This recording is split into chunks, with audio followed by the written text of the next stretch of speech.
আসসালামু আলাইকুম।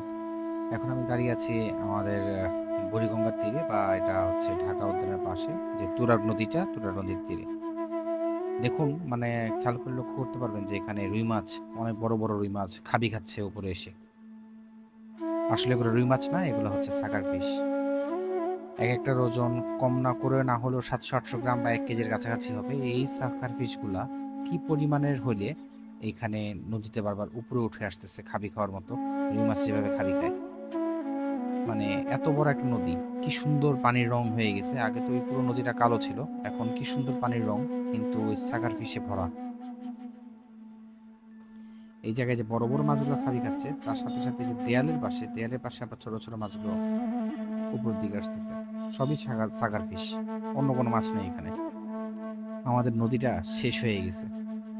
আগে ছিল দূষণ, আর এখন সাকার ফিশের অবাধ বিচরণ।